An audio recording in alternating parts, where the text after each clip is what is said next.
Good evening, everyone. First of all, I would like to thank DZAST, the New Institute, the Helmut-Schmidt Foundation, and in particular, the Helmut-Schmidt Future Prize jury for selecting me for this precious award. I would also like to thank God, because for me, it can only be God. It is an honor to be here with you all this evening. When I was young, I was terribly shy and very anxious.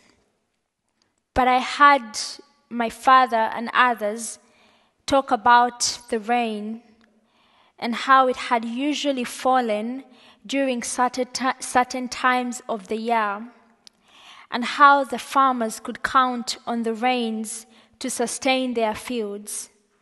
But one day, my father told me about how things were changing. Over a relatively small span of years, my father's generation had seen the rain falling less and less frequently, and the crops were suffering.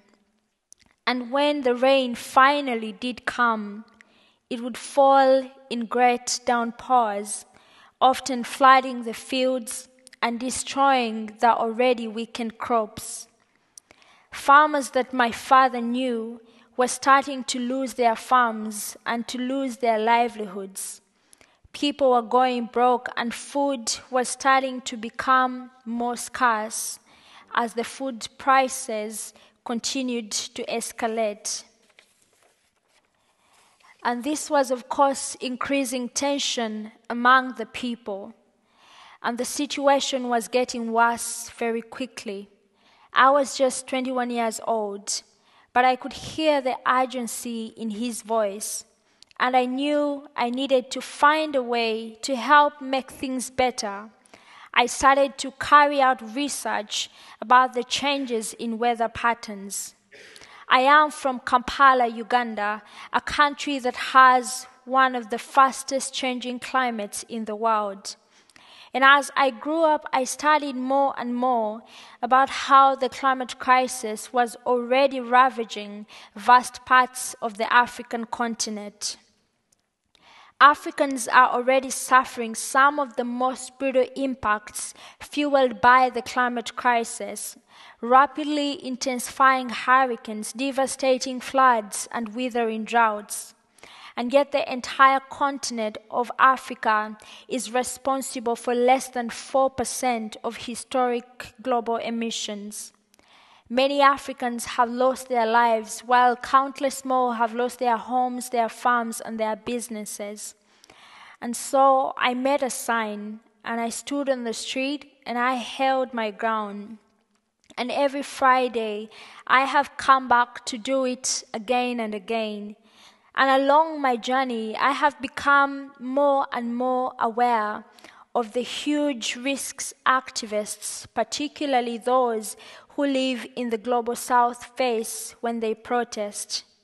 Intimidation, surveillance, sexual violence, and criminalization. In 2020, Global Witness recorded 227 lethal attacks against environmental activists.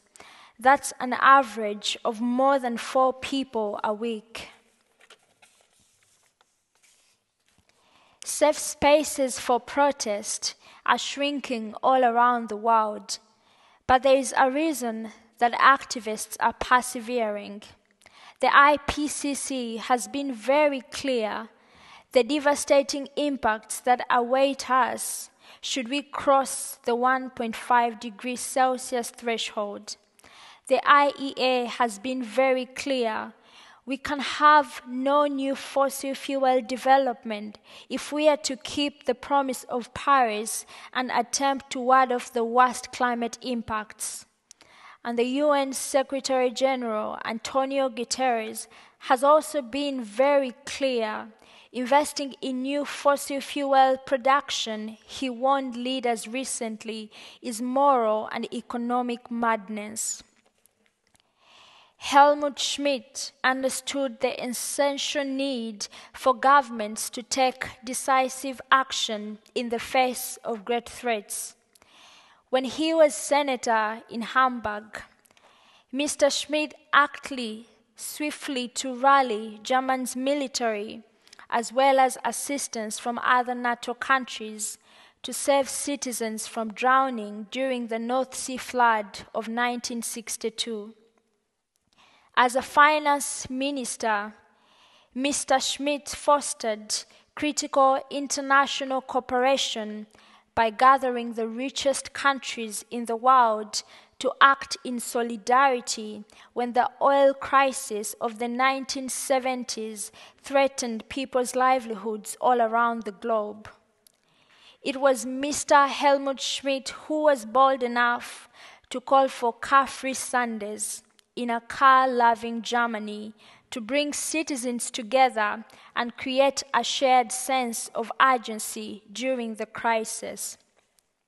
It was the first time that many people glimpsed the limits to growth and the need to move away from fossil fuels.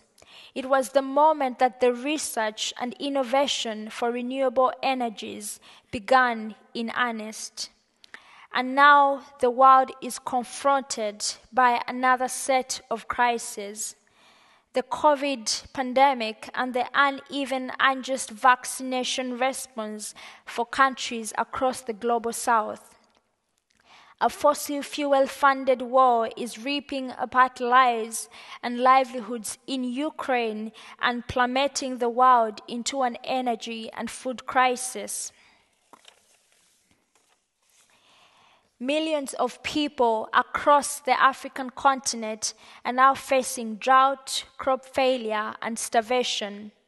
And all the while, global CO2 emissions continue to rise, and the impacts of the climate crisis are piling up, especially in countries like mine. In this critical moment, the G7 leaders who have been meeting in Bavaria over the past few days had a historic opportunity to make good on their past commitments to end all new fossil fuel finance and accelerate the clean energy transition. So what did they do? Earlier today, the G7 released their final communique. In it, the G7, led by Chancellor Scholz, have decided to ignore the world's prominent climate scientists, to ignore the IEA, and even ignore the UN Secretary General Antonio Guterres, and instead they have called for new investments in gas. This shameful decision will lock in emissions for decades, all while taking far too long to address Europe's short-term energy needs. This decision will also lock in mounts of more debt for Africa, as new fossil fuel infrastructure will soon need to be obsolete. Rather than rally leaders around faster climate action, Chancellor Scholz spent his time at the G7 summit gatherings negotiating a line in the communique about the need for new fossil fuel investments. As leaders like to do, the G7 then went on to describe a vision of achieving a fully or predominantly decarbonized power sector by 2035. As Chancellor Schmidt said, politics is not simply thinking, but also acting. Words won't curb CO2 emissions. Promises won't hold back the floods. And they also won't end the droughts and hold the landslides that are destroying people's livelihoods. Communiques won't feed those who are forced to flee, those who are starving, those who are dying. We need courage. We need action. We need justice. I want to thank the Helmut-Schmidt Future Prize jury for honoring me with this prestigious award. But I have to ask you, what will this award be worth if the world I return to in Kampala is soon to become a barren, withered, and unlivable place? Chancellor Helmut Schmidt recognized our crisis and took decisive action to safeguard citizens around the world. For that reason, decades later, we honor the legacy of Chancellor Schmidt. So my question for the current Chancellor is this: as world leaders struggle to summon the courage to take a new series of cascading crises, what will your legacy be?